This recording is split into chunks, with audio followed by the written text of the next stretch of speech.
Assalamualaikum warahmatullahi wabarakatuh. Salam sejahtera untuk kita semua. Salam, Om Swastiastu, Namo Buddhaya, salam kebajikan, Rahayu. Bapak Ibu guru hebat di seluruh Indonesia, saya Ainun Kusumaningrum CGP Angkatan 8 dari SMKN 1 Sampang.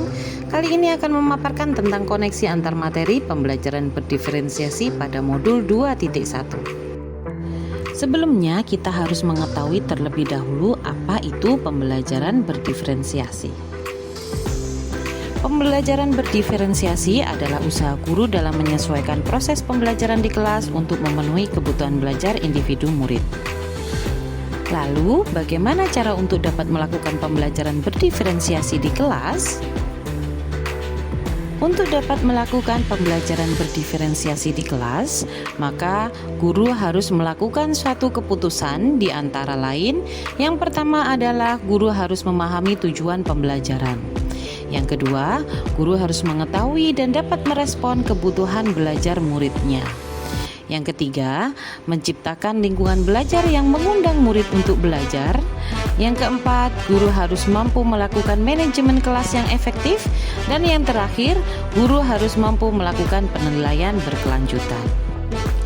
3 aspek kebutuhan belajar murid yang harus diketahui oleh guru antara lain.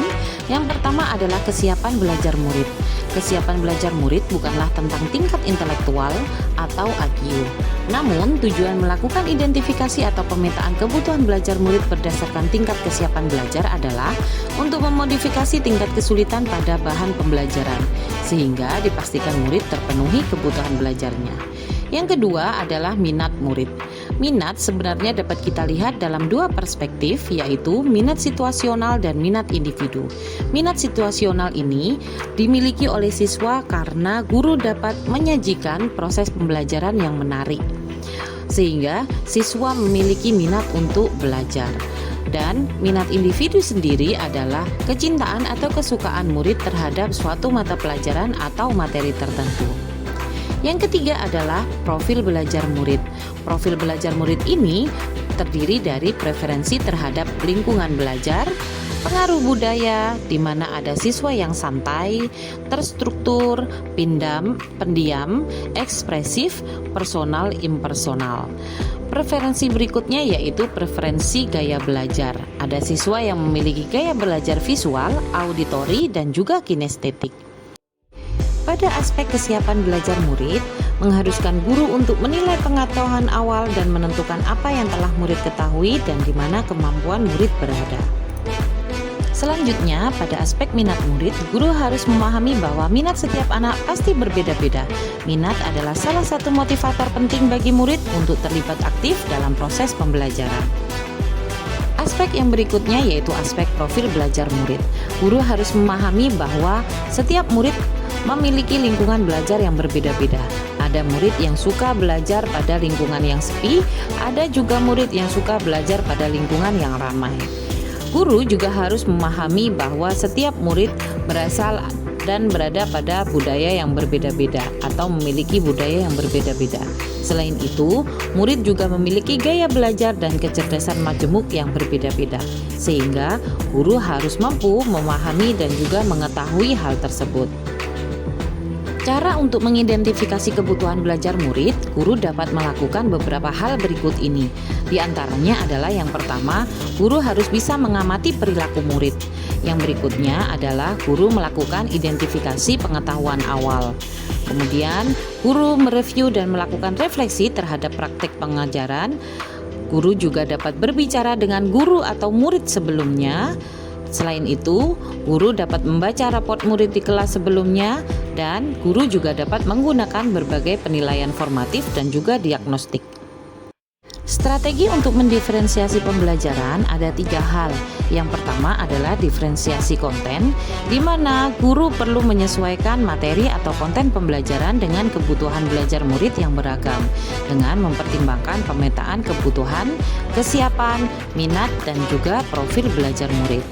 Yang kedua adalah diferensiasi proses, di mana guru perlu memvariasikan proses belajar agar beragam, sesuai dengan kebutuhan belajar murid. Proses ini mengacu pada bagaimana murid memahami dan memaknai tentang apa yang dipelajari. Yang terakhir adalah diferensiasi produk. Guru perlu memodifikasi tagihan produk yang akan dihasilkan murid sesuai dengan konten yang telah mereka pelajari dan juga berdasarkan proses yang telah mereka lewati. Koneksi antara modul pembelajaran berdiferensiasi dengan modul lain, yaitu modul 1.1 tentang filosofi Ki Hajar Dewantara, modul 1.2 tentang nilai dan peran guru penggerak, modul 1.3 tentang visi guru penggerak, modul 1.4 tentang budaya positif, dan modul 2.1 tentang pembelajaran berdiferensiasi, semuanya menerapkan proses pembelajaran yang berpihak pada murid, di mana tujuannya adalah ingin menghasilkan pelajar yang memiliki profil pelajar Pancasila. Koneksi antara modul 1.1 tentang filosofi Ki Hajar Dewantara dengan modul 2.1 tentang pembelajaran berdiferensiasi adalah untuk dapat melakukan pembelajaran berdiferensiasi, maka guru harus berusaha memenuhi kebutuhan belajar anak sesuai dengan kodrat alam dan juga kodrat zaman berdasarkan filosofi Ki Hajar Dewantara. Koneksi antara modul 1.2 tentang nilai dan peran guru penggerak dengan modul 2.1 tentang pembelajaran berdiferensiasi adalah dalam melakukan pembelajaran berdiferensiasi, seorang guru penggerak harus berpihak pada murid dan juga melakukan refleksi, mandiri, kolaboratif, dan juga inovatif untuk menciptakan pembelajaran berdiferensiasi agar dapat memenuhi kebutuhan muridnya. Dengan demikian, seorang guru penggerak dapat mewujudkan kepemimpinan murid dengan menuntun murid merdeka belajar. Hal ini sesuai dengan nilai dan peran guru penggerak. Koneksi antara modul 1.3 tentang visi guru penggerak dan modul 2.1 tentang pembelajaran berdiferensiasi adalah pembelajaran berdiferensiasi dapat menjadi salah satu strategi untuk mewujudkan visi guru penggerak dengan berpihak pada murid dan menggunakan tahapan baca. Koneksi antara modul 1.4 tentang budaya positif dan modul 2.1 tentang pembelajaran berdiferensiasi adalah dalam pelaksanaan pembelajaran berdiferensiasi antara guru dan murid harus ada kesepakatan kelas terlebih dahulu agar proses pembelajaran dapat berjalan dengan baik sesuai dengan nilai-nilai budaya positif.